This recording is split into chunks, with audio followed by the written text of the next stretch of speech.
ಓಂ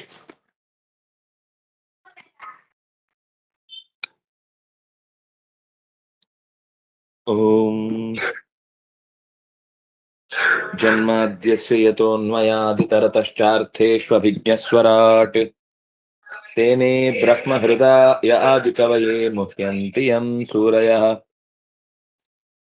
ವಾರಿಮೃದಾಂ ಯಥಾ ವಿನಿಮಯೋ ಯತ್ರ ತ್ರಿಸರ್ಗೋ ಮೃಷಾ ಧಾಮ್ನಾ ಸ್ವೇನ ಸದಾ ನಿರಸ್ತಕುಹಕಂ ಸತ್ಯಂ ಪರಂ ಧೀಮಹಿ ತಮನುಪೇತಮಪೇತಕೃತ್ಯಂ ದ್ವೈಪಾಯನೋ ವಿರಹಕಾತರ ಆಜುಹಾವ ಪುತ್ರೇತಿ ತನ್ಮಯತಯಾ ತರವೋಪಿ ನೇದುಃ ತಂ ಸರ್ವಭೂತಹೃದಯಂ ಮುನಿಮಾನತೋಸ್ಮಿ ನಾರಾಯಣಂ ನಮಸ್ಕೃತ್ಯ ನರಂ ಚೈವ ನರೋತ್ತಮಂ ದೇವೀಂ ಸರಸ್ವತೀಂ ವ್ಯಾಸಂ ತತೋ ಜಯಮುದೀರಯೇ. ಸ್ವಸ್ತ್ಯಸ್ತು ಸತಾಂ. ಹರಿ ಓಂ.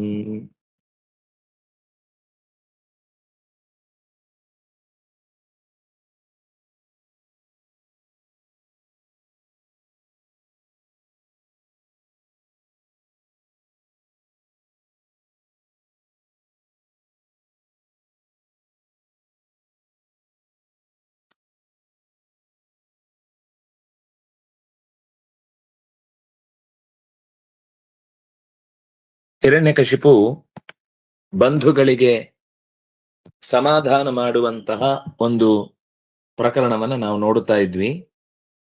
ಮುಖ್ಯವಾಗಿ ತನ್ನ ಅಣ್ಣನ ಮಡದಿ ಮತ್ತು ತಾಯಿ ಮತ್ತು ಅಣ್ಣನ ಮಕ್ಕಳು, ಅವ್ರು ಯಾರು ಅಂತ ಒಂದಿಷ್ಟು ಜನರ ಹೆಸರು ಹಿಂದೆ ಹೇಳಿದ್ರು. ಇವರನ್ನೆಲ್ಲ ಎದುರುಗಡೆ ಇಟ್ಕೊಂಡು ಅವರಿಗೆ ಧೈರ್ಯವನ್ನ ತುಂಬುವ ಮಾತುಗಳನ್ನ ಆಡ್ತಾ ಮುಖ್ಯವಾಗಿ ಅವನು ಹೇಳಿದ್ದು ಏನು ಅಂದ್ರೆ ಭಗವಂತನ ಪರಿಚಯವನ್ನ ಕೊಟ್ಟ.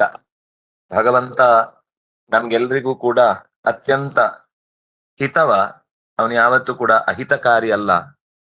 ಅವನು ನಿತ್ಯ, ಅವನು ಆತ್ಮ, ಅವನು ಅವ್ಯಯ, ಅವನು ಶುದ್ಧ, ಅವನು ಸರ್ವವಿತ್, ಅವನು ಸರ್ವಗ, ಅವನು ಸರ್ವ, ಅವನು ಪರ, ಅವನು ಸರ್ವಾತ್ಮ, ಅವನು ಎಲ್ಲ ವಸ್ತುಗಳ ಮೂಲ ಶಕ್ತಿ ಅಂತ ಹೀಗೆ ಎಷ್ಟು ಅದ್ಭುತವಾಗಿ ಪರಿಚಯ ಮಾಡಿಕೊಟ್ಟ ಅಂದ್ರೆ ಈ ವಿಷಯದಲ್ಲಿ ಬಹುಶಃ ಬೇರೆ ಮಾತುಗಳ ಹಿನ್ನೆಲೆಯನ್ನು ಗಮನಿಸಿದಾಗ ಇದು ಹಿರಣ್ಯಕಶಿಪುವೇ ಆಡುವುದು ಸಾಧ್ಯನ. ಯಾಕಂದ್ರೆ ಹಿಂದೆ ಈಗಾಗಲೇ ಅವನು ನನ್ನ ದ್ವೇಷಿಯಾದ ವಿಷ್ಣುವಿನ ನೆಲೆಗಳಾದ ಭಗವಂತನಿಗೆ ಪ್ರಿಯವಾದ ವೇದವನ್ನು, ಶಾಸ್ತ್ರವನ್ನು, ದೇವಸ್ಥಾನಗಳನ್ನು, ಗೋವುಗಳನ್ನು, ಅದನ್ನು ಅಧ್ಯಯನ ಮಾಡಿದ ಋತ್ವಿಜರನ್ನು ಎಲ್ಲವನ್ನು ನಾಶ ಮಾಡಿ ಅಂತ ಹೇಳಿದವನು ಇಲ್ಲಿ ಬಂದು ಹೇಳ್ತಾನೆ, ಯಥಾಂಭಸ ಪ್ರಚಲತಾ ತರವೋಪಿ ಚಲ ಇವ ಚಕ್ಷುಷಾ ಭ್ರಾಮ್ಯಮಾಣೇನ ದೃಶ್ಯತೆ ಭ್ರಮತೀವ ಭೂಹು. ಇದು ಆಗಿದೆ.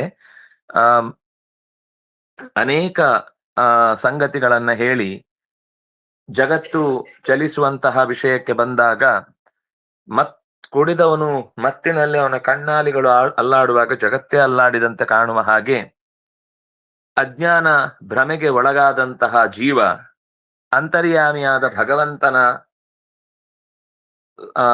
ಸಾಮ್ಯವನ್ನ ನಾನು ಅನುಭವಿಸ್ತಾ ಇದ್ದೇನೆ ಅಂತ ಭಾವಿಸಿ ಲಿಂಗ ಶರೀರವಿಲ್ಲದ ಭಗವಂತನನ್ನು ಲಿಂಗ ಶರೀರ ಇರುವ ತನ್ನೊಂದಿಗೆ ಒಂದಾಗಿ ಚಿಂತಿಸಿ ತನ್ನ ಮತ್ತು ಪರಮಾತ್ಮನ ನಡುವಿನ ಅಂತರವನ್ನ ಬೆಳಕಿನ ಮಧ್ಯದಲ್ಲಿ ಕಾಣುವುದು ಹೇಗೆ ಅಸಾಧ್ಯವೋ ಹಾಗೆ ಇವನು ಕೂಡ, ಅಂದ್ರೆ ಎರಡು ಲೈಟ್ಗಳು ಒಟ್ಟಿಗಿದ್ದಾಗ ಎರಡನ್ನ ಬೈಫರ್ಕೇಟ್ ಮಾಡಿ ನೋಡ್ಲಿಕ್ಕೆ ಬರುವುದಿಲ್ಲ ಅನ್ನುವಂತೆ ಅದು ಅಷ್ಟು ತಾದಾತ್ಮ್ಯ. ಈಗ ಹಾಲು ನೀರು ಒಟ್ಟು ಹಾಕಿದ್ರೆ ನಮ್ಗೆ ಅದನ್ನ ಬರೀ ತಿಳುವಳಿಕೆ ಇದ್ದು ಹಾಲು ನೀರು ಎರಡು ಒಟ್ಟಾಗಿದ್ದು ನೋಡಿದಿದ್ರೆ ಮಾತ್ರ ಗೊತ್ತಿರುತ್ತೆ, ಬಿಟ್ರೆ ಇಲ್ಲ ಅಂದ್ರೆ ಇಲ್ಲ ರೀ ನಮ್ಮ ಹಸು ಹೀಗೆ ಕೊಡುದು ಹಾಲು, ಇಷ್ಟೇ ನೀರಿರುತ್ತೆ ಯಾವಾಗ್ಲೂ ಅಂತ ಅಂದು ಬಿಟ್ರೆ ನಾವು ಮಾತಾಡ್ಲಿಕ್ಕಿಲ್ಲ.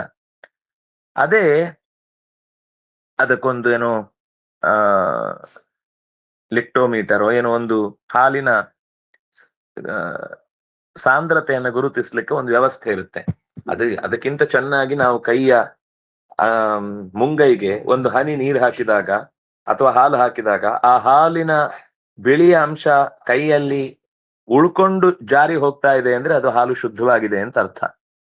ಇಲ್ಲ ಅದು ಸೀದಾ ಹೋಗ್ತಾ ಇದೆ, ಹಾಲು ಹೋದ ಕೆಳಗೆ ಇರುತ್ತೆ, ಆ ಮುಂಗೈಯ ಮೇಲೆ ಇರುವ ಜಾಗದಲ್ಲಿ ಬರೀ ಅದರ ಹಸಿ ನೀರಿನ ಗುರುತು ಮಾತ್ರ ಇದೆ ಅಂದ್ರೆ ಅದಕ್ಕೆ ಚೆನ್ನಾಗಿ ಅವರು ಆ ನೀರನ್ನು ಮಿಕ್ಸ್ ಮಾಡಿದ್ದಾರೆ ಅಂತ ಗೊತ್ತಾಗುತ್ತೆ. ಇದು ಒಂದು ಸಾಮಾನ್ಯ ಹಳ್ಳಿಗರು ಮಾಡಿಕೊಳ್ಳುವಂತಹ ಒಂದು ಸಹಜವಾದ ಪರೀಕ್ಷೆ.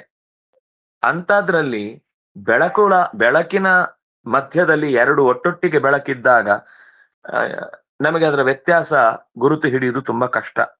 ಹಾಗಾಗಿ ಅಂತ ಭ್ರಮೆಗೆ ಒಳಗಾದ ಫಲವಾಗಿ ತಾನು ಸುಖ ದುಃಖಗಳಲ್ಲಿ ಅಂದ್ರೆ ಪರಮಾತ್ಮನನ್ನ ತಪ್ಪಾಗಿ ತಿಳಿದು ತನ್ನೊಳಗೆ ಇರುವ ಭಗವಂತನ ವ್ಯತ್ಯಾಸ ಮತ್ತು ಅವನಿಗಿರುವ ಪ್ರತ್ಯೇಕತೆಯನ್ನ ಕೊಳ್ಳದ ತನಕ ಅಂದ್ರೆ ಅರ್ಥೈಸಿಕೊಳ್ಳುವ ತನಕ ಅವನಿಗೆ ಈ ಸಂಸಾರದ ಕಷ್ಟಗಳು ಇರುವಂಥದ್ದೇ ಅಂತ ಇಷ್ಟು ಅವಿವೇಕದಿಂದಾಗಿ ಎಲ್ಲವೂ ಕೂಡ ಅವನಿಗೆ ಭ್ರಮೆಯ ರೂಪವಾಗಿ ಕಾಣುತ್ತೆ ಅಂತ ಹೇಳಿದ್ರು.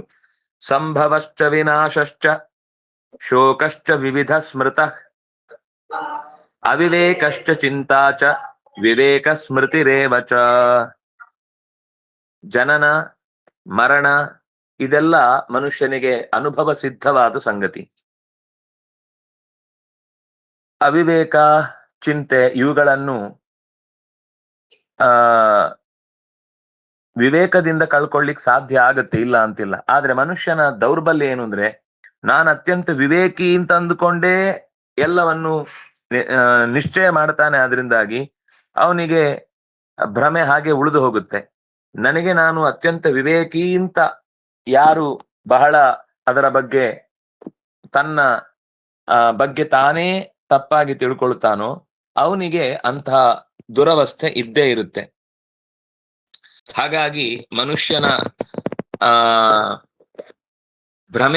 ಭ್ರಮೆಯ ಪರಿಹಾರ ಆಗುವ ತನಕವೂ ಕೂಡ ಅವನಿಗೆ ಸಮಸ್ಯೆಗಳ ಸರಮಾಲೆ ನಿರಂತರ ಒಂದ್ರ ಮೇಲೊಂದು ಬರ್ತಾನೆ ಇರುತ್ತೆ ಅನ್ನೋದನ್ನ ಹೇಳಿದ್ರು. ಒಂದು ಇತಿಹಾಸವನ್ನ, ಒಂದು ಪೂರ್ವದ ಘಟನೆಯನ್ನ ಇಲ್ಲಿ ಉಲ್ಲೇಖ ಮಾಡ್ತಾನೆ. ಅತ್ರಾಪ್ಯುದಾಹರಂತೀಮಂ ಇತಿಹಾಸಂ ಪುರಾತನಂ ಯಮಸ್ಯ ಪ್ರೇತ ಬಂಧೂನಾಂ ಸಂವಾದಂ ತಂ ನಿಬೋಧತ.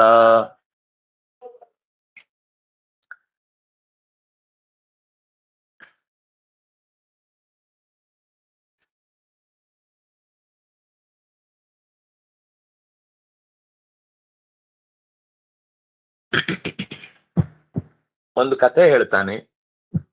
ಇಲ್ಲೊಂದು ಅಂದ್ರೆ ಈಗ ಇವ್ರು ದುಃಖ ಪಡ್ತಾ ಇದ್ದಾರೆ. ಜೀವಿಗಳು ಭೂಮಿಯಲ್ಲಿ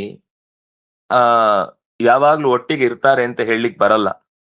ಈ ವಿಷಯದಲ್ಲಿ ನಾನು ಹಿಂದಿನ ಘಟನೆ ಒಂದನ್ನು ನಿಮ್ಗೆ ಹೇಳಬೇಕು ಅಂತ ಇಷ್ಟಪಡ್ತೇನೆ. ಇತಿಹಾಸಂ ಪುರಾತನಂ, ಇದು ನಡೆದ ಒಂದು ಪೂರ್ವ ಕಥೆ. ಯಮ ಪ್ರೇತ ಬಂಧೂನಾಂ, ಪ್ರೇತ ಅಂದ್ರೆ ಈಗಾಗಲೇ ಜೀವವನ್ನ ತೆತ್ತಂತಹ ಒಂದು ಪರಿವಾರ, ಈಗಲೇ ದೇಹ ಬಿಟ್ಟು ಹೋದ ವ್ಯಕ್ತಿಗಳ ಗುಂಪು, ಬದುಕಿರುವವರ ಗುಂಪು ಸತ್ತವರ ಬದುಕಿನ ಬಗ್ಗೆ ಅಂದ್ರೆ ಸತ್ತವರ ಬಳಿ ಬದುಕಿದವರು ಬಂದು ಅಳುತ್ತಿರುವ ಪ್ರಸಂಗದಲ್ಲಿ ಯಮಸ್ಯ ಸಂವಾದಂ ನಿಬೋಧತ, ಯಮ ಅವರ ಜೊತೆಗೊಂದು ಸಂವಾದ ನಡೆಸ್ತಾನೆ. ಅದನ್ನ ನಾನು ನಿಮ್ಗೆ ಹೇಳ್ತಾ ಇದ್ದೇನೆ. ಅಂದ್ರೆ ಸೂತ ಪುರಾಣಿಕರ ಶೌನಕರ ಸಂವಾದದ ನಡುವೆ ಪರೀಕ್ಷಿತ್ ಮತ್ತೆ ಶುಕನ ಸಂವಾದದಲ್ಲಿ ನಾರದರು ಮತ್ತು ಯುಧಿಷ್ಠಿರನ ಸಂವಾದದ ಭಾಗವಾಗಿ ಅದರ ಮಧ್ಯದಲ್ಲಿ ಮೈತ್ರೇಯ ವಿದುರರದ್ದೊಂದಿದೆ. ಈಗ ನಾವು ಅದು ಮಧ್ಯದಲ್ಲಿ ಬಿಟ್ಟು ಇಲ್ಲಿ ತನಕ ಬಂದದ್ರಿಂದ ಸುಯಜ್ಞನ ಹಿರಣ್ಯಕಶಿಪು ಮತ್ತು ಅವನ ಪರಿವಾರದ ಜೊತೆಗಿನ ಸಂವಾದ ನಡೀತಾ ಇದೆ. ಇದ್ರ ಒಳಗೆ ಮತ್ತೆ ಒಂದು ಸಂವಾದ ಈಗ ಯಮ ನದ್ದಿದ್ದು, ಅದ್ರೊಳಗೊಂದು ಮತ್ತೆ ಸಂವಾದ ಇದೆ, ಮತ್ತೆ ಮುಂದೆ ನೋಡೋಣ.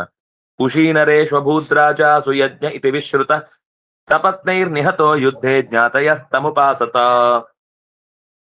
ಕುಶೀನರ ಅಂತ ಒಂದು ದೇಶ, ಆ ದೇಶದಲ್ಲಿ ಒಬ್ಬ ಸಮರ್ಥನಾದ ನಾಯಕ ಸುಯಜ್ಞ ಅಂತ. ಅವನು ಶತ್ರುಗಳಿಂದ ಯುದ್ಧದಲ್ಲಿ ವೀರಮರಣವನ್ನಪ್ಪಿದ.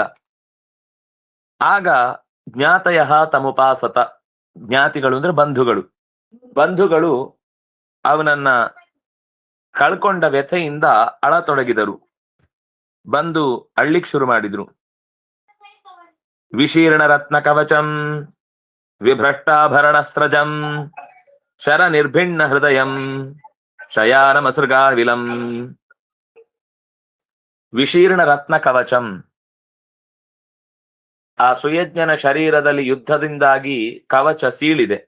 ಅದು ಬರೀ ಕವಚವಾಗಿರ್ಲಿಲ್ಲ, ರತ್ನದ ಕವಚವಾಗಿತ್ತು. ಅಂದ್ರೆ ಅವ ಆ ಯುದ್ಧದಲ್ಲಿಯೂ ಅವರವರ ಪ್ರತಿಷ್ಠೆಯನ್ನ ಕಾಯ್ದುಕೊಳ್ಳುವ, ಶತ್ರುಗಳಿಗೆ ಒಂದು ರೀತಿಯಲ್ಲಿ ಸಂಕೇತವನ್ನ ಮೂಡಿಸುವ ಅನೇಕ ತರದ ಆಯುಧಗಳನ್ನು, ಆಭರಣಗಳನ್ನು, ಆ ರಕ್ಷಾ ಕವಚಗಳನ್ನು, ಧ್ವಜಾದಿ ಅಲಂಕಾರಗಳನ್ನ ರಥಕ್ಕೆ ತುಂಬಾ ಚೆನ್ನಾಗಿ ಮಾಡ್ತಿದ್ರು ಅಂತ ಉಲ್ಲೇಖ ಬರುತ್ತೆ. ಅದು ಮಹಾಭಾರತದ ಯುದ್ಧದ ಪ್ರಸಂಗದಲ್ಲೂ ಚಿನ್ನದ ಹಿಡಿ ಇರುವಂತಹ ಖಡ್ಗ, ಚಿನ್ನದ ಹಿಡಿ ಇರುವಂತಹ ಬಾಣದ ಪುಕ್ಕ ಇತ್ಯಾದಿಗಳೆಲ್ಲ ಏನೇನೋ ಬರುತ್ತೆ ಅಂತ. ಅದರಲ್ಲಿ ವಿಭ್ರಷ್ಟಾಭರಣ ಸ್ರಜಂ, ಆಭರಣಗಳು, ಮಾಲೆಗಳು ಎಲ್ಲವೂ ಕಳಚಿ ತುಂಡಾಗಿ ಕೆಳಕ್ಕೆ ಬಿದ್ದಿದೆ ಸತ್ತ ಶರೀರದ ಅಕ್ಕಪಕ್ಕದಲ್ಲಿ. ಶರ ನಿರ್ಭಿಣ್ಣ ಹೃದಯಂ, ಬಾಣ ಸೀದಾ ಅದು ಕವಚವನ್ನ ಮಾತ್ರ ಸೀಳಿದ್ದಲ್ಲ, ಎದೆ ಆಳಕ್ಕಿಳಿದು ಬಿಟ್ಟಿದೆ, ಎದೆಯನ್ನೇ ಸೀಳಿ ಬಿಟ್ಟಿದೆ. ಶರ ನಿರ್ಭಿಣ್ಣ, ಅದು ಭೇದಿಸಿ ಒಳಕ್ಕೆ ಹೋಗಿ ಬಿಟ್ಟಿದೆ. ಅಸೃಗಾವಿಲಂ, ರಕ್ತದಲ್ಲಿ ನೆಂದು ಹೋದ ರೀತಿಯಲ್ಲಿ ಆ ಸುಯಜ್ಞ ಮಲಗಿದ್ದಾನೆ, ನೆತ್ತರಿನ ತೊರೆಯಲ್ಲಿ ಮಲಗಿದ್ದಾನೆ, ಮೈಯೆಲ್ಲ ನೆತ್ತರಾಗಿದೆ. ವಿಶೀರ್ಣ ಕೇಶಂ ಸ್ತಬ್ಧಾಕ್ಷಂ ಸಂರಂಭಾಧಷ್ಟದಚ್ಛದಂ ರಜ ಕಂಠ ಮುಖಾಂಭೋಜಂ ಚಿನ್ನಾಯುಧ ಭುಜಂ ಮೃಧೆ. ತಲೆ ಕೂದಲು ಚೆದುರಿತ್ತು, ಕಣ್ಣು ಮೇಲ್ಮುಖವಾಗಿ, ಅಂದ್ರೆ ಕಣ್ಣಾಲಿಗಳು ಅಲ್ಲಾಡುತ್ತಿರ್ಲಿಲ್ಲ, ಕಣ್ಣಿನ ಕನೀನಿಕ ಸ್ತಬ್ಧವಾಗಿತ್ತು, ನಿಶ್ಚಲವಾಗಿತ್ತು. ಸಂಭ್ರಂಭಾತ್ ದಷ್ಟದಚ್ಛದಂ, ಸಿಟ್ಟಿನಿಂದ ಹಲ್ಲನ್ನ ಗಟ್ಟಿ ಕಚ್ಚಿದದ್ದು. ಅದು ಯುದ್ಧದ ಕೊನೆಯಲ್ಲೂ ಆ ಕೋಪದ ಹಲ್ಲಿನ ಕಚ್ಚುವಿಕೆ ಹಾಗೆ ಕಾಣಿಸ್ತಿತ್ತು. ಮುಖ ರಜಕುಂಠ ಮುಖಾಂಭೋಜಂ, ಧೂಳಿನಿಂದ ಮುಚ್ಚಿದ ಮುಖ, ಅಂದ್ರೆ ಎಷ್ಟು ಆ ಯುದ್ಧ ಆದಮೇಲಿನ ಓಡಾಟ ಇತ್ಯಾದಿಗಳಿತ್ತು ಅಂತ ಗೊತ್ತಾಗುತ್ತೆ. ಧೂಳಿನಿಂದ ಮುಖ ಮುಚ್ಚಿ ಹೋಗಿತ್ತು. ಅದು ಮುಖಾಂಬೋಜ ಅಂದ್ರೆ ಕಮಲದಂತೆ ಅತ್ಯಂತ ಪ್ರಸನ್ನವಾಗಿದ್ದ ಮುಖದಲ್ಲಿ ಧೂಳು ತುಂಬಿತ್ತು. ಚಿನ್ನಾಯುಧ ಭುಜಂ, ತೋಳಿಯು ಆಯುಧದಿಂದ ಆ ಕತ್ತರಿಸಿ, ಅಂದ್ರೆ ಆಯುಧ ಹಿಡಿದ ರೀತಿಯಲ್ಲೇ ಆಯುಧದ ಭುಜ ಚಿನ್ನವಾಗಿತ್ತು. ಕೈ ಕತ್ತರಿಸಿದ್ದಾರೆ, ಆಯುಧ ಸಹಿತವಾಗಿ ಕೆಳಗೆ ಬಿದ್ದಿದೆ. ಯುದ್ಧ ಈ ರೀತಿ ಅತ್ಯಂತ ಭಯಾನಕವಾಗಿತ್ತು. ಕುಶೀನರೇಂದ್ರಂ ವಿಧಿನಾ ತಥಾ ಕೃತಂ ಪತಿಂ ಮಹಿಷ್ಯ ಪ್ರಸಮೀಕ್ಷ ದುಃಖಿತಾ ಹತಾಸ್ಮನಾಥೇತಿ ಕರೈರುರೋಷ್ ವೃಷಂ ಘ್ನಂತ್ಯೋ ಮುಹುಸ್ತತ್ಪದಯೋರು ಉಪಾಪತನ್. ಹೀಗೆ ವಿಧಿಯ ವಶನಾದ ಕುಶೀನರ ನಿಶ್ಚೇಷ್ಟಿತನಾಗಿ ಬಿದ್ದಿದ್ದಾನೆ.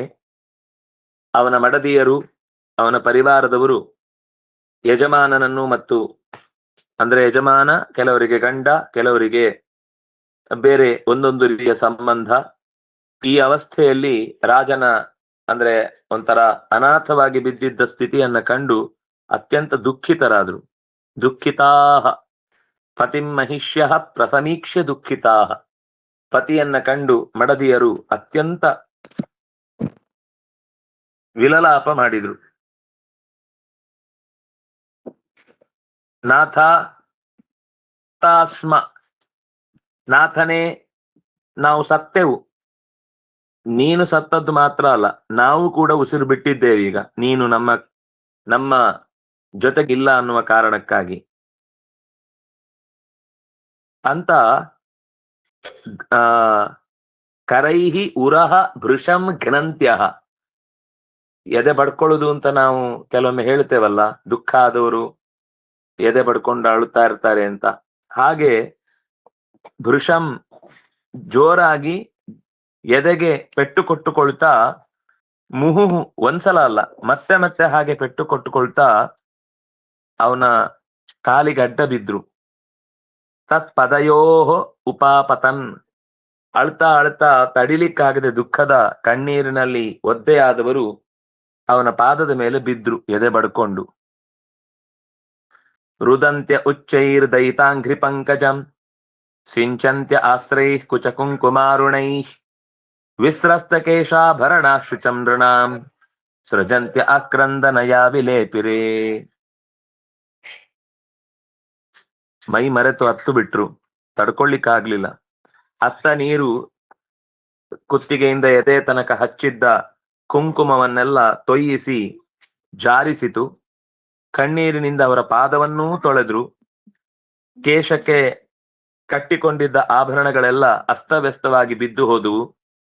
ಅವರು ಅಳುತ್ತಾ ಇರುವುದನ್ನು ನೋಡಿ ಸುತ್ತಮುತ್ತಲಿನ ಜನಕ್ಕೆ ತಡಿಲಿಕ್ಕಾಗ್ಲಿಲ್ಲ. ಇಷ್ಟು ವ್ಯಥೆಯನ್ನು ಅನುಭವಿಸುವವರ ಬದುಕು ಎಷ್ಟು ಕಷ್ಟ. ಅವರಿಗೂ ಶೋಕ ಉಂಟಾಯಿತು. ಅವರು ಕೂಡ ಇವರು ಅಳುವುದನ್ನು ನೋಡಿ ನೋಡಿ ಅತ್ರು.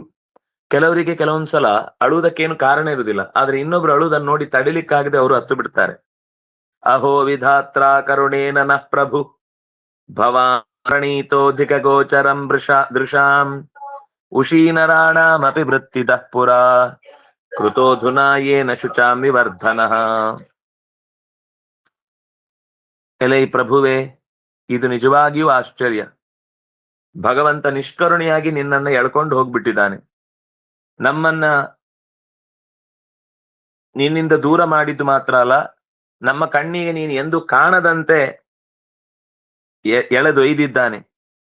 ಧಿಕ್ ಅಗೋಚರಂ ದೃಶಾಂ, ಕಣ್ಣಿಗೆ ಕಾಣದ ಓ ಭಗವಂತನೇ ನಿನಗೆ ಧಿಕ್ಕಾರವಿರಲಿ. ಹಿಂದೆ ಉಶೀನರದ ಜನರಿಗೆ ಉಶೀನರಾಣ ವೃತ್ತಿದಃ, ಜೀವನದ ಎಲ್ಲ ಭಾಗ್ಯಗಳನ್ನು ಕೊಟ್ಟವ, ಅವರ ಆಸೆ ಆಕಾಂಕ್ಷೆಗಳನ್ನೆಲ್ಲ ತಪ್ಪದೆ ಈಡೇರಿಸಿದವ. ಇಂತಹ ದಿಕ್ಕಿಗೆ ಅದರ ದಿಕ್ಕೇ ತೋಚದಂತೆ ನಮ್ಮನ್ನ ನಡುದಾರಿಯಲ್ಲಿ ಬಿಟ್ಟಂತಹ ಆ ಭಗವಂತನಿಗೆ ಧಿಕ್ಕಾರ ಮಾತ್ರ ಅಲ್ಲ, ನಮ್ಮ ಅವನನ್ನ ಕಳೆದದ್ರಿಂದಾಗಿ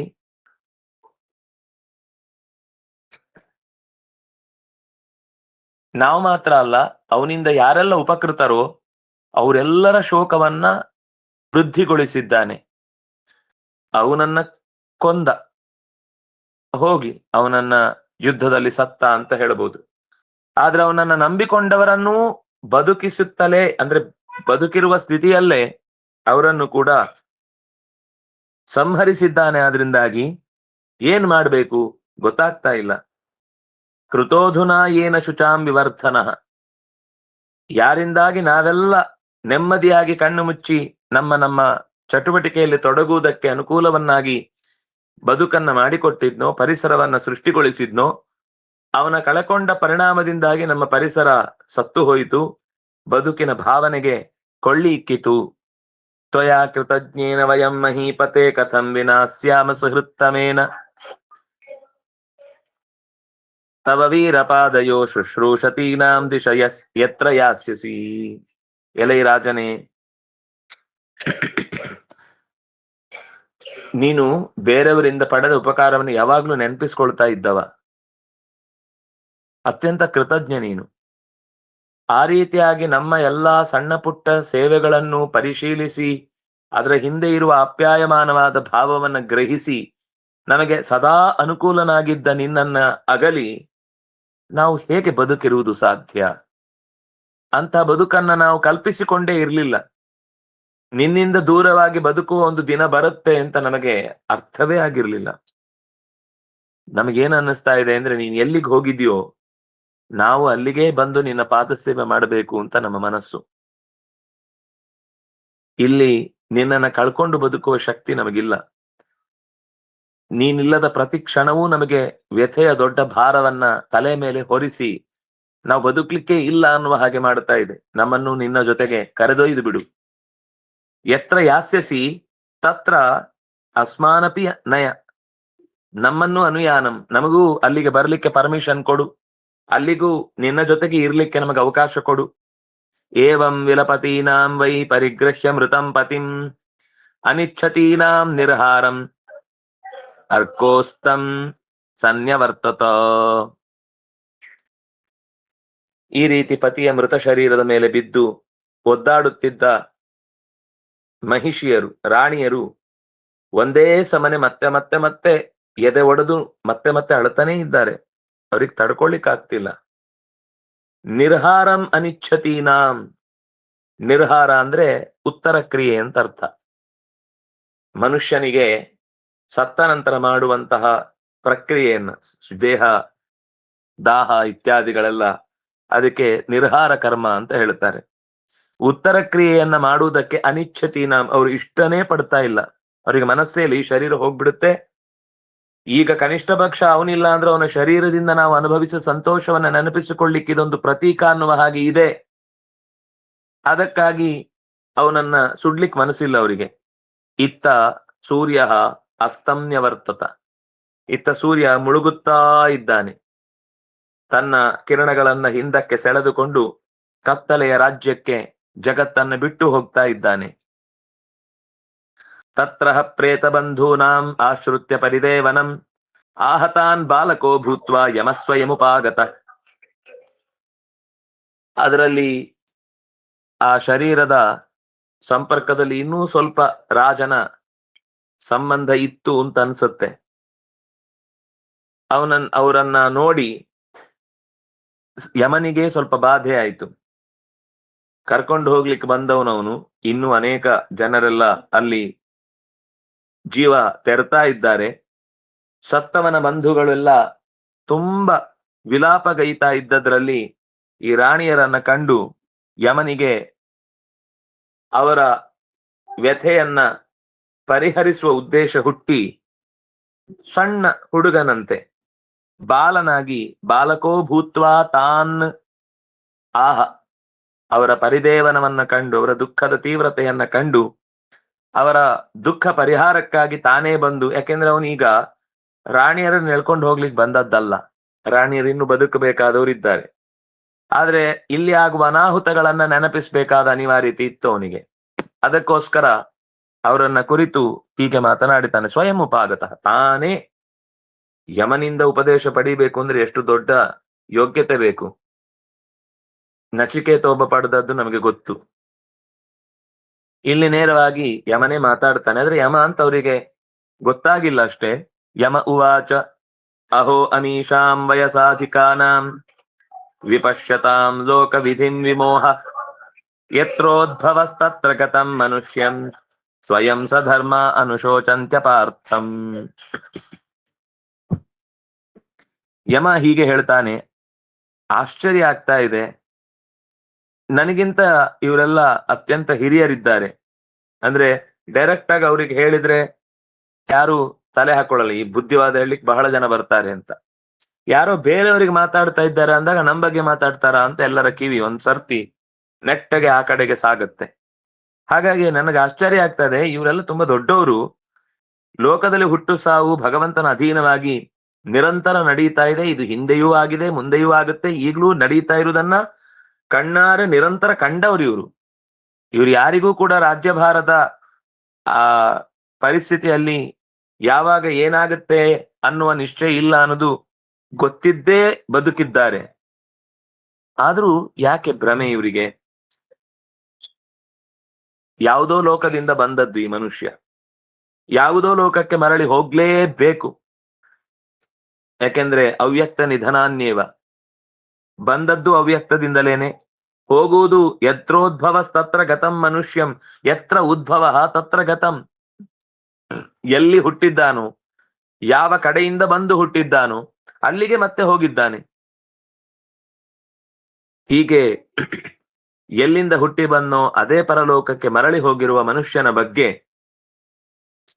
ಇದು ಅನಿವಾರ್ಯ ಅಂತ ಗೊತ್ತಿದ್ರೂ ಕೂಡ ಅನುಶೋಚಂತಿ ಅಪಾರ್ಥಂ, ತಪ್ಪು ತಿಳಿದು ವ್ಯರ್ಥವಾಗಿ ಅಳ್ತಾ ಇದ್ದಾರೆ. ಇದು ಲೋಕದ ಸಹಜ ಧರ್ಮ, ಇದನ್ನ ತಪ್ಪಿಸ್ಲಿಕ್ಕೆ ಸಾಧ್ಯ ಇಲ್ಲ. ಇದು ಲೋಕದ ಅನಿವಾರ್ಯ ಕರ್ಮ. ಈ ಕರ್ಮವನ್ನ ತಿಳಿದೂ ಕೂಡ ಯುದ್ಧ ಅಂದ್ಮೇಲೆ ಶತ್ರುಗಳು ಮತ್ತು ಯುದ್ಧದಲ್ಲಿ ಸೋಲು ಗೆಲುವು ಅಥವಾ ಸಾವು ನೋವು ಇದು ಅನಿವಾರ್ಯ. ಇದು ಬಹಳ ಕಾಲದಿಂದ ನಿರಂತರ ನಡೆದು ಬರ್ತಾ ಇರುವಂತದ್ದೇ. ಇದನ್ನು ನೋಡಿಯೂ ತಿಳಿದು ಗೊತ್ತಿದ್ದೂ ಕೂಡ ಇವರೆಲ್ಲ ಮರುಕ ಪಡ್ತಾರಲ್ವಾ ಅಂತ ಕಂಡು ನನ್ನ ಮನಸ್ಸು ಖಿನ್ನವಾಗಿದೆ, ವೇದನೆಗೆ ಬಳಲ್ತಾ ಇದೆ. ಅಹಂ ಅಹೋ ವಯಂ ಧನ್ಯತಮ ಯದತ್ರ ತ್ಯಕ್ತಾ ಪಿತೃಭ್ಯಾಂ ನ ವಿಚಿಂತಯಾಮ ಅಭಕ್ಷ್ಯಮಾಣ ಅಬಲಾವೃಕಾದಿಭಿ ಸರಕ್ಷಿತಾ ರಕ್ಷತಿ ಯೋಹಿ ಗರ್ಭೆ. ತುಂಬಾ ತುಂಬಾ ಒಳ್ಳೆ ಮಾತು. ಬಹುಶಃ ಜೀವನದಲ್ಲಿ ನಮಗೆ ಯಾವತ್ತಿಗೂ ಉಪಯೋಗಕ್ಕೆ ಬರುವಂತಹ ಸುಂದರವಾದ ಮಾತು. ಅಹೋ ವಯಂ ಧನ್ಯತಮ ಯದತ್ರ. ಬದುಕು ಮತ್ತೆ ಸಾವು ಇದು ನಮ್ಮ ಅಧೀನದಲ್ಲಿ ಇಲ್ಲ. ಯಾವಾಗ್ಲೂ ಇದು ಒಂದಲ್ಲ ಒಂದು ರೀತಿಯಿಂದ ಮುಕ್ತಾಯ ಆಗತ್ತೆ, ಮತ್ತೆ ಆರಂಭ ಆಗುತ್ತೆ. ಮುಕ್ತಾಯ ಆರಂಭಗಳು ಬದುಕಿನ ಅನಿವಾರ್ಯಗಳು. ಇದು ಭಗವಂತನ ಅಧೀನದಲ್ಲಿದೆ ಅಂತ ಯಾರು ತಿಳಿತಾನೋ, ಅಹೋ ವಯಂ ಧನ್ಯತಮ ಯದತ್ರ ತ್ಯಕ್ತಾ ಪಿತೃಭ್ಯಾಂ ನ ವಿಚಿಂತಯಾಮಃ.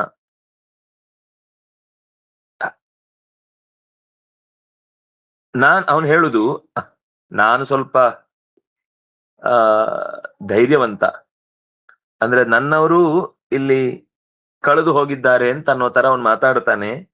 ತ್ಯಕ್ತಾ ಪಿತೃಭ್ಯಾಂ ನ ವಿಚಿಂತಯಾಮ. ನನ್ನ ಅಪ್ಪ ಅಮ್ಮಂದ್ರು ಕೂಡ ನನ್ನನ್ನು ಪರಿತ್ಯಾಗ ಮಾಡಿ ನನ್ನನ್ನು ಬಿಟ್ಟು ಹೋಗಿದ್ದಾರೆ, ಆದ್ರೆ ನಾನು ದುಃಖ ಪಡ್ತಾ ಇಲ್ಲ. ನನಗೆ ಅರ್ಥ ಆಗಿದೆ, ಒಂದಲ್ಲ ಒಂದು ದಿವಸ ನಾನು ಎಲ್ಲರನ್ನು ಬಿಟ್ಟು ಹೋಗ್ಬೇಕಾಗಿದೆ. ಅವರು ನನ್ನನ್ನು ಒಂದು ದಿವಸ ಬಿಟ್ಟು ಬದುಕ್ತಾರೆ, ಬಿಟ್ಟು ಇಲ್ಲಿಂದ ಹೊರಡ್ತಾರೆ. ಅಭಕ್ಷ್ಯಮಾಣ ಅಬಲಾವೃಕಾದಿಭಿಹಿ. ನನ್ನ ರಕ್ಷಣೆ ಬಗ್ಗೆ ನಾನೇನ್ ಯೋಚನೆ ಮಾಡ್ತಿಲ್ಲ. ಅಯ್ಯೋ ನಮ್ಮ ಅಪ್ಪ ಅಮ್ಮನೇ ಇಲ್ಲ ಅಂದ್ರೆ ನಾನು ಬದುಕುದು ಹೇಗೆ? ಪುಟ್ಟ ಹುಡುಗ ಅಂದ್ರೆ ಅವರಿಗೆ ತಮಗಿಂತ ಒಬ್ಬ ಪುಟ್ಟ ಬಾಲಕನ ಇಷ್ಟು ಹೇಳ್ತಾನೆ ಅಂದ್ರೆ ನಾವ್ ಹೇಗಿರ್ಬೇಕು? ಎಷ್ಟು ಒಳ್ಳೆ ಸೈಕಾಲಜಿ ಇದು. ದೊಡ್ಡವರಿಗೆ ಸಾಮಾನ್ಯ ಯಾರೋ ತಿಳಿಯದೇ ಇದ್ದವರು ಮೂರನೇವ್ರು ಬಂದು ಮಾತಾಡಿದ್ರೆ ಒಂಥರ ಅನಗತ್ಯ ಸ್ಥಳದಲ್ಲಿ ಯಾಕೆ ಇವನು ಮಾತಾಡ್ತಾ ಇದ್ದಾನೆ ಅಂತ ಅನ್ಸ್ಬಿಡುತ್ತೆ. ಆದ್ರೆ ಒಬ್ಬ ಪುಟ್ಟ ಹುಡುಗ ಬಂದು ಮಾತಾಡಿದಾಗ ಮೂರನೇವನಾದ್ರೂ ಕೂಡ ಅವನು ಹೇಳುದ್ರಲ್ಲಿ ಏನೋ ಒಂದು ಅರ್ಥ ಇದೆ ಅಂತ ಅನ್ನಿಸಿದಾಗ ಅವರಿಗೆ ಸಮಾಧಾನ ಆಗುವ ಸಾಧ್ಯತೆಗಳಿರ್ತವೆ. ಹಾಗಾಗಿ ಅವನು ಹೇಳ್ತಾನೆ, ನನ್ನ ತಂದೆ ತಾಯಿಗಳನ್ನು ಕಳ್ಕೊಂಡು ನಾನೀಗ ಇದೇ ರಣರಂಗದಲ್ಲೇ ಒಂದು ಪುಟ್ಟ ಬಾಲಕ ಅಲ್ಲೇ ಯಾವುದೋ ತಂದೆ ತಾಯಿಗಳನ್ನು ಕಳ್ಕೊಂಡಿದ್ದಾನೆ ಅಂತ ಅನ್ನೋ ರೀತಿಯಲ್ಲಿ ಹೇಳ್ತಾನೆ. ನಾನು ವಸ್ತುತಃ ತುಂಬಾ ದುರ್ಬಲ, ನನಗೆ ಅಂತಹ ಶಕ್ತಿ ಸಾಮರ್ಥ್ಯ ಇಲ್ಲ. ಇನ್ನು ಸ್ವಲ್ಪ ಹೊತ್ತಿಗೆ ಈ ಕತ್ತಲೆ ಆಯ್ತು ಅಂದ್ರೆ ತೋಳ ವನ್ಯಮೃಗಗಳು ಎಲ್ಲ ಬಂದು ಇಲ್ಲಿದ್ದವರನ್ನೆಲ್ಲ ಕಿತ್ತು ತಿನ್ಲಿಕ್ಕೆ ಶುರು ಮಾಡುತ್ತೆ. ಅದು ಸತ್ತು ಸುಮಾರು ಹೊತ್ತಾಗಿದ್ರೆ ಅವುಗಳು ಸ್ವಲ್ಪ ಬಿಸಿ ಬಿಸಿ ನೆತ್ತರಿ ಇರುವಂತದ್ದನ್ನೇ ಇಷ್ಟಪಡ್ತವೆ. ಹಾಗಾಗಿ ನನಗೆ ಇನ್ನೂ ಈ ತೋಳ ನರಿಗಳ ದಾಳಿ ಆಗದೆ ನಾನು ಚೆನ್ನಾಗಿ ಬದುಕಿ ಉಳಿದಿದ್ದೇನೆ ಅಂದ್ರೆ ಸರಕ್ಷಿತ ರಕ್ಷತಿ ಯೋಹಿ ಗರ್ಭೆ. ಈ ಸಾಲು ತುಂಬಾ ಚಂದ. ಎಷ್ಟೋ ಸರ್ತಿ ನಾವು ರಕ್ಷಿಸಿಕೊಳ್ತೇವೆ, ನಮ್ಮನ್ನು ನಾವು ಕಾಪಾಡಿಕೊಳ್ತೇವೆ.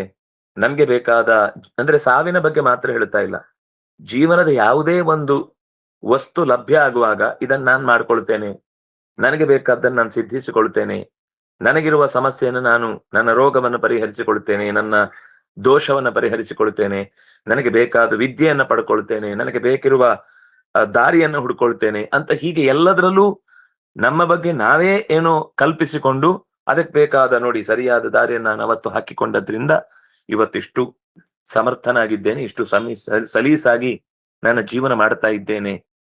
ಅಂದ್ರೆ ನಮ್ಮ ಅಧ್ಯಯನದ ಬಗ್ಗೆ, ನಮ್ಮ ದಾರಿಯ ಬಗ್ಗೆ, ನಮ್ಮ ಕೆಲಸದ ಬಗ್ಗೆ, ನಮಗಿರುವ ಸಂಪತ್ತಿನ ವಿನಿಯೋಗದ ಬಗ್ಗೆ, ನಾನು ಕಟ್ಟಿಕೊಳ್ಳುವ ಮನೆಯ ಬಗ್ಗೆ, ನನಗೆ ಸಿಗಬೇಕಾದ ಗುರುಗಳ ಬಗ್ಗೆ, ನನಗೆ ಒದಗಬೇಕಾದ ಸಂಪತ್ತಿನ ಬಗ್ಗೆ, ನೂರಾರು ತರದ ಎಲ್ಲ ಯೋಚನೆಗಳಲ್ಲಿ ನಾನೇನೋ ನನ್ನದು ಮಾಡ್ಕೊಳ್ತೇನೆ ಅಂತ ನಮಗೊಂದು ನಿರಂತರ ರಕ್ಷಿತ ಅನ್ನುವ ಪ್ರಜ್ಞೆ ಇರುತ್ತೆ.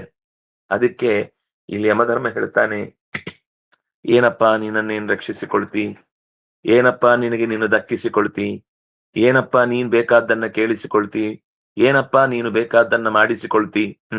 ನೀನೇನು ಮಾಡುವುದಲ್ಲ, ಯಾರು ನಿನಗೆ ಹತ್ರದಲ್ಲೇ ಇಲ್ಲ ಅಂತದ್ದೊಂದು ಸ್ಥಿತಿ ಇತ್ತು, ಯಾರೂ ನಿನಗೆ ಸಹಾಯಕ್ಕೆ ಬರುವವರಿರ್ಲಿಲ್ಲ. ಗರ್ಭದಲ್ಲಿ ತಲೆ ಕೆಳಗಾಗಿ ಬಿದ್ದಿದ್ದಿ, ಅಮ್ಮ ಏನ್ ತಿಂತಾಳೋ ಅಲ್ಲಿ ನೀನ್ ಅದನ್ನ ತಿನ್ಬೇಕಿತ್ತು, ಅಮ್ಮ ಹೇಗ್ ಮಲಗ್ತಾಳೋ ಹಾಗೆ ನೀನು ಮಲಗಬೇಕಿತ್ತು, ಅಮ್ಮ ಯಾವ ಸ್ಥಿತಿಯಲ್ಲಿ ಕೂತಿರ್ತಾಳೋ ಹಾಗೆ ನೀನು ಅದಕ್ಕೆ ಅಡ್ಜಸ್ಟ್ ಆಗ್ಬೇಕಿತ್ತು. ಕತ್ತಲೆಯ ಕೋಣೆಯ ಮಧ್ಯದಲ್ಲಿ ತಲೆ ಕೆಳಗಾಗಿ ಸಾವಿರಾರು ಚೇಳುಗಳು ಮೆತ್ತನೆಯ ಹಸಿಯಾದ ಚರ್ಮಕ್ಕೆ ಮತ್ತೆ ಮತ್ತೆ ತಿವಿದು ಕಚ್ಚುವ ವೇದನೆಯ ಪರಾಕಾಷ್ಠೆಯನ್ನ ತಲುಪಿದ ಸಂದರ್ಭದಲ್ಲಿ ಬದುಕುವುದೇ ಬೇಡ ಇನ್ನೊಮ್ಮೆ, ಈ ಜೀವನ ಪೂರ್ತಿ ಕಳ್ಕೊಂಡ್ರೆ ಸಾಕಾಗಿದೆ ಅಂತ ಯೋಚನೆ ಮಾಡಿ ಆ 9 ತಿಂಗಳ ವಾಸವನ್ನ ಮುಗಿಸಿ ಹೊರಕ್ಕೆ ಬರುವಾಗ ಮತ್ತೆ ಹೊಸ ಜಗತ್ತಿನ ಕಡೆಗೆ ಕಣ್ಣುಗಳನ್ನ ಪಿಳಿ ಬಿಡ್ತಾ ಆಸ್ವಾದಿಸ್ತಾ ಹಳೆಯ ವೇದನೆಯನ್ನೆಲ್ಲ ಮರೆತು ಆನಂದದಿಂದ ಹೊಸ ಜಗತ್ತಿನಡೆಗೆ ಅದರ ಸೌಖ್ಯವನ್ನ ಅಥವಾ ರೂಪವನ್ನ ಅಥವಾ ಅದರ ಸದ್ದನ್ನ ಅದರ ಎಲ್ಲಾ ಇಂದ್ರಿಯಗಳಿಂದ ಆಗುವ ಸುಖವನ್ನ ಸ್ವೀಕರಿಸುವಂತಹ ಮನಸ್ಥಿತಿಗೆ ನೀನು ಬಂದೇ ಅಲ್ವಾ, ಬದುಕಿ ಉಳಿದೇ ಅಲ್ವಾ, ಜೀವನದ ಆಸೆಯನ್ನ ಹೊತ್ತು ಮುಂದೆ 4 ಹೆಜ್ಜೆ ಇಡಬೇಕು ಅಂತ ಯೋಚನೆ ಮಾಡಿ ಅಂಬೆಗಾಲಿಟ್ಟೇ ಅಲ್ವಾ, ನೆಲ ತೆವಳಿ ಮುಂದೆ ಸಾಗಿದೆ ಅಲ್ವಾ, ಒಂದೊಂದೇ ಹೆಜ್ಜೆ ಇಟ್ಟು ಬಿದ್ದರು 10 ಬಾರಿ ಎದ್ದರು ಮತ್ತೆ ಜೀವನಕ್ಕೆ ಬೇಕಿರುವಂತಹ ಅನುಕೂಲತೆಗಳನ್ನ ಪಡೆದೇ ಅಲ್ವಾ. ಯಾರು ರಕ್ಷಿತ? ಸರಕ್ಷಿತ. ಸ ಅಂದ್ರೆ ಎಲ್ಲ ಗುಣಗಳಿಂದ ತುಂಬಿದವನು ಅಂತ ಅರ್ಥ, ಸಾರರೂಪ ಅಂತ ಅರ್ಥ. ನಾವು ಈ ಸಂಗೀತದಲ್ಲೂ ಉಪನಿಷತ್ತುಗಳಲ್ಲಿ ಹೇಳುವ ಹಿನ್ನೆಲೆಯಲ್ಲಿ ಸಾರೀಗ ಇತ್ಯಾದಿ ಎಲ್ಲ ಅಕ್ಷರಗಳು ಭಗವಂತನ ಅಪರೂಪದ ನಾಮ ಅಂತ ಅದಕ್ಕಿರುವ ಹಿನ್ನೆಲೆ.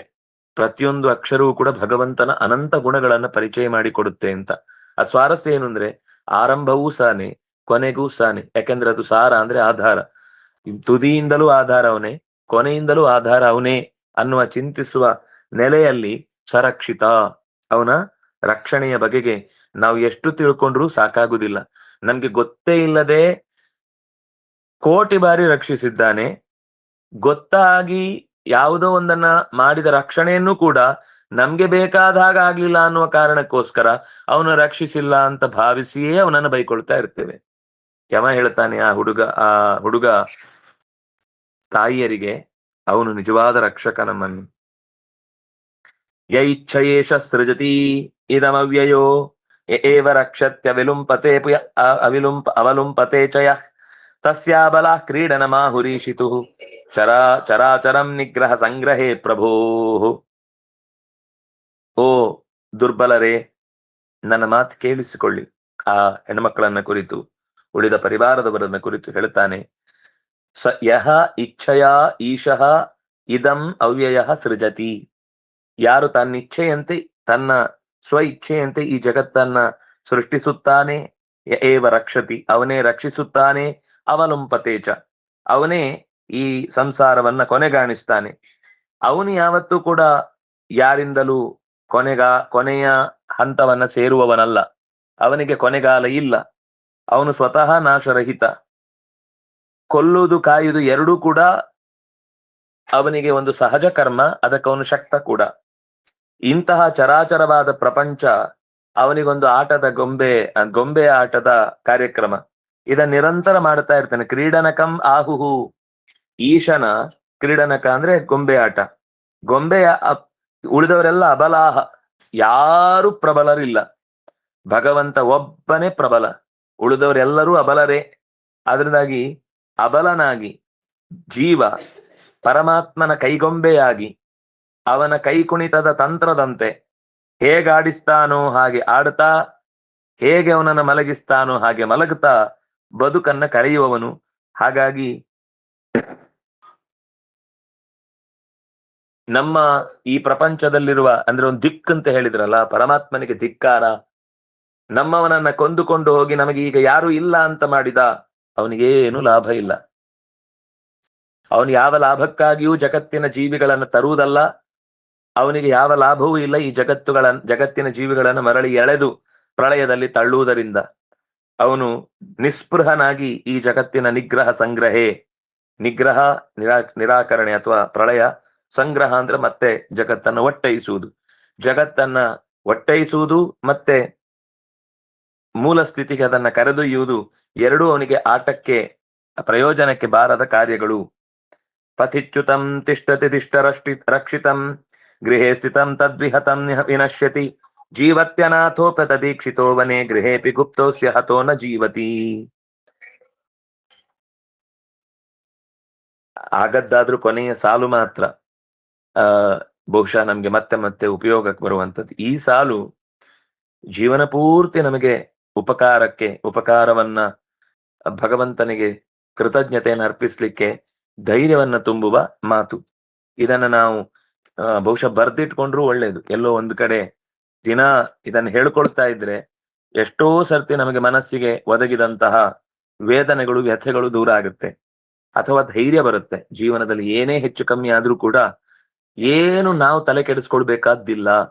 ನಮ್ಮ ಕರ್ತವ್ಯವನ್ನ ಬಿಡದೆ ನಾವು ಮಾಡ್ತಾ ಹೋಗುದೊಂದು ಬಿಟ್ರೆ, ಅದು ಕೂಡ ನಾವೇನ್ ತಲೆ ಕೆಡಿಸ್ಕೊಂಡು ಕರ್ತವ್ಯ ಮಾಡುದಲ್ಲ, ನಮ್ಗೆ ಹೇಳಿದ ಕೆಲಸವನ್ನು ನಾವು ಮಾಡ್ತಾ ಹೋಗ್ತಾ ಇದ್ದೇವೆ ಅಂತ.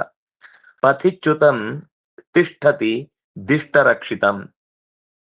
ರಸ್ತೆಯಲ್ಲಿ, ಮಹಾರಸ್ತೆ, 4 ಚತ್ವರಗಳು ಸೇರುವ ರಸ್ತೆ, 4 ರಸ್ತೆಗಳು ಸೇರುವ ಸರ್ಕಲ್ ನ ರಸ್ತೆ, ಅಲ್ಲಿ ಚ್ಯುತಂ ಯಾವುದೋ ಬಿದ್ದು ಹೋಯಿತು ಒಂದು ಪದಾರ್ಥ, ಅದು ದಿಷ್ಟ ರಕ್ಷಿತಂ ತಿಷ್ಠತಿ. ಅದು ಒಂದು ಹಿಂದೆ, ಬಹಳ ಹಿಂದೆ ಒಂದು ಪೇಪರ್ನಲ್ಲೇ ಬಂದಿತ್ತು.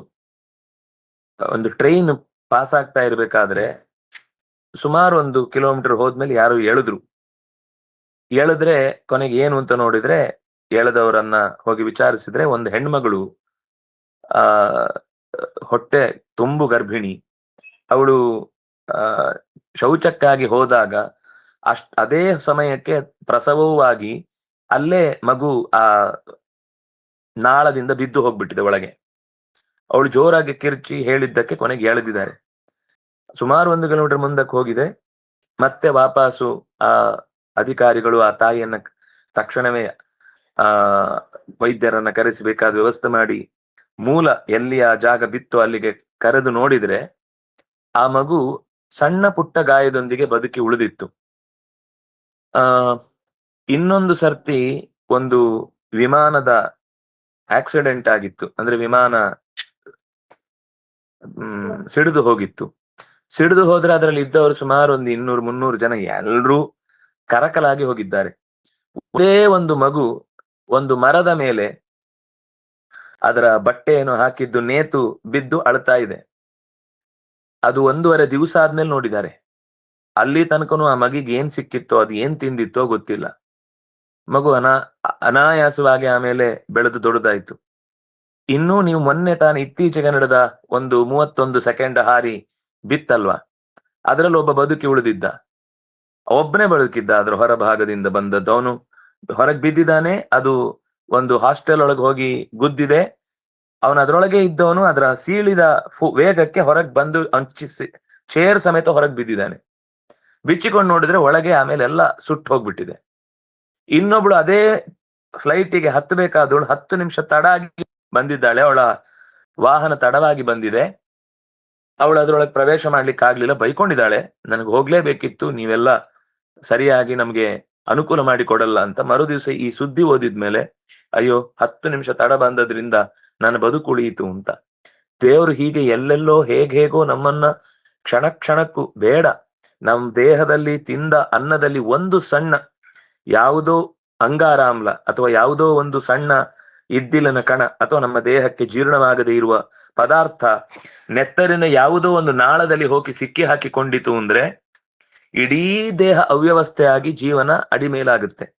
ಅಥವಾ ಅತ್ಯಂತ ಸೂಕ್ಷ್ಮ ಎಳೆಯ ನರಗಳೆಲ್ಲ ಈ ತಲೆ ಅಥವಾ ಇತ್ಯಾದಿ ಭಾಗಗಳಲ್ಲಿ ಒಂದು ಸಣ್ಣ ಕಣ ಅಲ್ಲಿ ಸಿಕ್ಕಿ ಹಾಕಿಕೊಂಡ್ರೆ, ಅದು ಕೊಬ್ಬಿನ ಕಣ ಇರಬಹುದು ಅಥವಾ ಇನ್ನೇನೋ ಒಂದು ರೀತಿಯಲ್ಲಿ ಬ್ಲಾಕ್ ಆದ್ರೆ ಟ್ಯೂಮರ್ ಆಗಿ ಮನುಷ್ಯ ಸತ್ತೇ ಹೋಗ್ತಾನೆ, ಒಳಗಿನಿಂದ ಏನಾಗಿದೆ ಅಂತ ಗೊತ್ತಾಗುವ ಮುಂಚೆ. ಇದು 24 ಗಂಟೆ ಸರ್ವೆಲೆನ್ಸ್, ಒಳಗಿನಿಂದ ನಮ್ಮ ದೇಹದ ಬಗ್ಗೆ ಏನಾಗ್ತಾ ಇದೆ ಅಂತ ಒಬ್ಬ ತಿಳಿದು ಅದಕ್ಕೆ ಸರಿಯಾಗಿ ರಕ್ತ ಪರಿಚಲನೆ ಆಗುವ ಹಾಗೆ, ಪ್ರಾಣಾಪಾನ ವ್ಯಾನೋದಾನ ಶಕ್ತಿ ಸಂಚಯ ಆಗುವ ಹಾಗೆ, ತಿಂದ ಅನ್ನ ಸರಿಯಾಗಿ ಜೀರ್ಣವಾಗಿ ದೇಹದಿಂದ ಹೊರಗೆ ಹೋಗುವ ಹಾಗೆ, ಬೇಡವಾದ ಮಲ ಬೆವರಾಗಿ ಕಣ್ಣೀರಾಗಿ ಮೂಗಿನ ಮೂಲಕ, ಬಾಯಿಯ ಮೂಲಕ ಅಥವಾ ಕಿವಿಯ ಮೂಲಕ ಅಥವಾ ಯಾವ್ದ್ಯಾವ್ದೋ ಸಣ್ಣ ಹುಣ್ಣುಗಳ ಮೂಲಕ, ಬೆವರಿನ ಮೂಲಕ ಅದು ಹೊರಗೆ ಹೋಗ್ತಾ ಇದ್ದಾಗ ಮಾತ್ರ ನಾವು ಸುಖವಾಗಿರ್ಲಿಕ್ಕೆ ಸಾಧ್ಯ. ಇದು ದೇವರು ರಕ್ಷಣೆ ಮಾಡುತ್ತಾನೆ ಅಂದ್ರೆ ನಡು ರಸ್ತೆಯಲ್ಲಿ.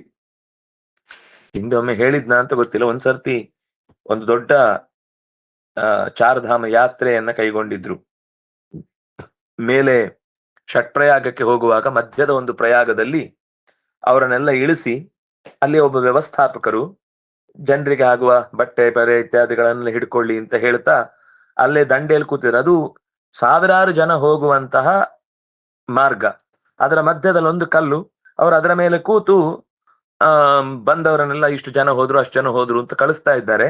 ಇದು ಸುಮಾರು ನಾನು ಹೇಳ್ತಾ ಇರೋದು 15-20 ವರ್ಷದ ಹಿಂದೆ. ಹೋಗ್ತಾ ಇದ್ದಾರೆ, 20 ಇನ್ನೂ ಜಾಸ್ತಿಯೂ ಆಗಿರ್ಬೋದು.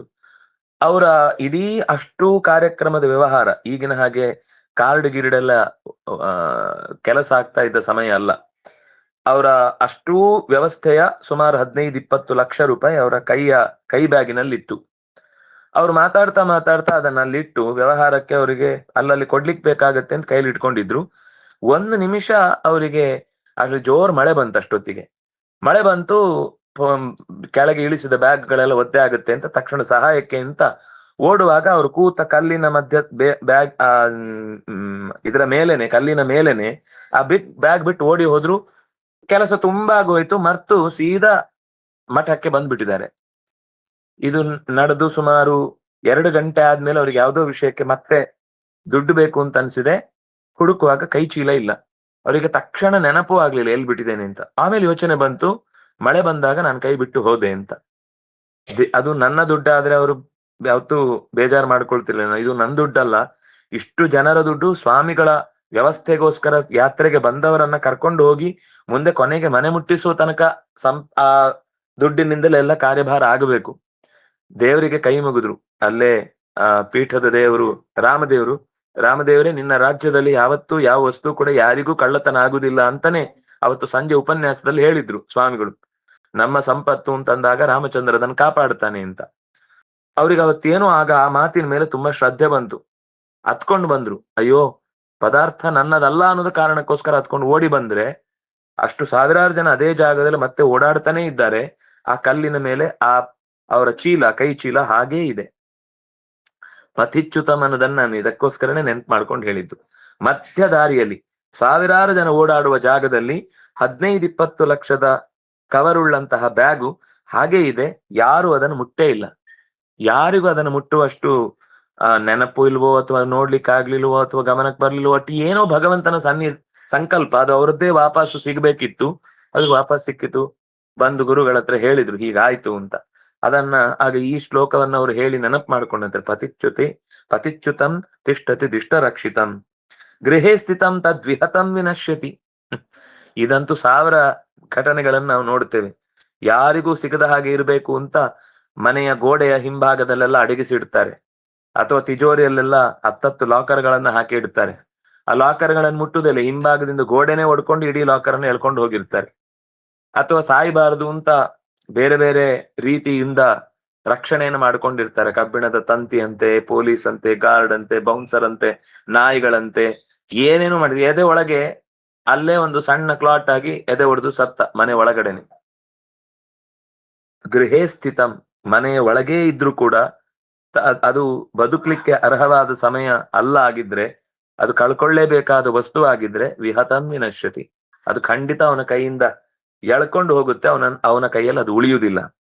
ಜೀವತ್ಯನಾಥೋಪಿ ತದೀಕ್ಷಿತೋ ವನೆ, ಅನಾಥೋಪಿ, ಅವನ ಕಣ್ಗಾವಲಲ್ಲಿ ಕಾಡಿನಲ್ಲೇ ಒಂದು ಮಗು ಇದ್ರೂ ಕೂಡ ಅದು ಬದುಕತ್ತೆ.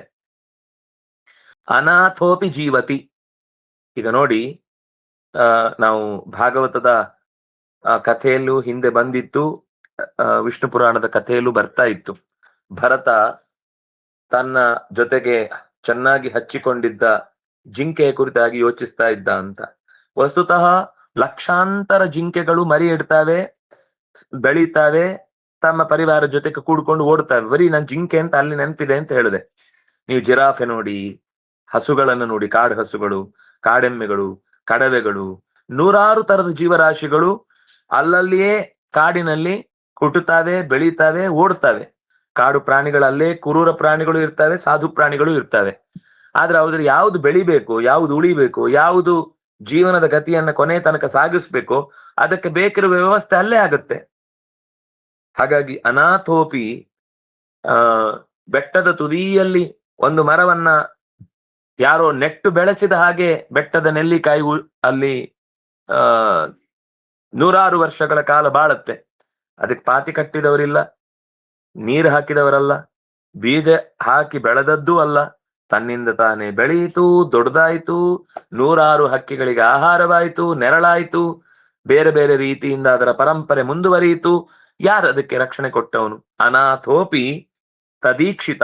ಆದ್ರೆ ಭಗವಂತನ ಕಣ್ಗಾವಲಿನಲ್ಲಿದ್ರೆ ತದೀಕ್ಷಿತ ಅನಾಥೋಪಿ ಜೀವತಿ, ಗೃಹೇಪಿ ಗುಪ್ತ ಅಸ್ಯ ಹತೋನ ಜೀವತಿ. ಒಂದು ವೇಳೆ ದೈವ ಅವನನ್ನು ಕೊಂದ್ರೆ, ದೈವದ ಕಣ್ಣಿಗೆ ಅವನು ಬೀಳಲಿಲ್ಲ, ಭಗವಂತನ ದೃಷ್ಟಿಯಲ್ಲಿ ಆತ ಡಿಲಿಟ್ ಆಗಿದ್ದಾನೆ ಅಂತಂದ್ರೆ, ಆಗ ಗುಪ್ತ ಅಪಿ, ನೂರಾರು ರೀತಿಯ ಸೈನಿಕರ ಮಧ್ಯದಲ್ಲಿ ಕೂತಿದ್ರು ಕೂಡ ಅವನಿಗೆ ಸಾವು ಅನ್ನೋದನ್ನ ತಪ್ಪಿಸಿಕೊಳ್ಳಿಕ್ಕಾಗುದಿಲ್ಲ, ಅಥವಾ ಶತ್ರುವಿನ ಸೆರೆಯಿಂದ ಸೆರೆಯನ್ನ ಹೊಂದಲೇಬೇಕಾದ ಅನಿವಾರ್ಯತೆ ಇದೆ ಅಂತ ಅಂದಾಗ ಶತ್ರುವಿನ ಕೈಗೆ ಸಿಕ್ಕಿ ತನ್ನ ಪ್ರಾಣವನ್ನ ಕಳ್ಕೊಳ್ತಾನೆ ಅಂತ. ಹೀಗೆ ಭಗವಂತನ ರಕ್ಷೆ ಅದು ನಮಗೆ ಮುಖ್ಯ. ನಾವು ರಕ್ಷಿಸಿಕೊಳ್ತೇವೆ ಅಂತ ಅನ್ನೋದು ಅದು ಕೇವಲ ಒಂದು ತಾತ್ಕಾಲಿಕ ಸತ್ಯ. ಆದ್ರೆ ನಮ್ಮ ಕೈಯಿಂದ ನಾವು ಮಾಡ್ತಾ ಇದ್ದೇವೆ ಅಂತ ಅನ್ನುವ ಎಚ್ಚರ ಬಿಟ್ರೆ ಅದರ ನಿಜವಾದ ನಿರ್ವಹಣೆ ಮಾಡುವವನು ಭಗವಂತನೇ. ನಮ್ಮಲ್ಲಿ ಎಳ್ಳಷ್ಟು ಕೂಡ ಅದರ ವಿಷಯದಲ್ಲಿ ಸ್ವಾತಂತ್ರ್ಯ ಇಲ್ಲ ಅನ್ನುವ ಮಾತನ್ನ ಯಮ ಹುಡುಗನಾಗಿ ಆ ಉಶೀನರ ದೇಶದ ಸುಯಜ್ಞನ ಮಡದಿಯರಿಗೆ ನಿರೂಪಣೆ ಮಾಡ್ತಾ ಇರುವ ಭಾಗವನ್ನು ನಾವು ನೋಡಿದ್ವಿ. ಮತ್ತೆ ನಾಳೆ ಮುಂದಿನ ಶ್ಲೋಕದ ಚಿಂತನೆಯನ್ನು ಅನುಸಂಧಾನ ಮಾಡೋಣ. ಶ್ರೀ ಹರಿಪ್ರಿಯತಾಂ ಶ್ರೀ ಕೃಷ್ಣಾರ್ಪಿತಮಸ್ತು. ಕಾಯೇನ ವಾಚಾ ಮನಸೇಂದ್ರಿಯೈರ್ವಾ ಬುದ್ಧ್ಯಾ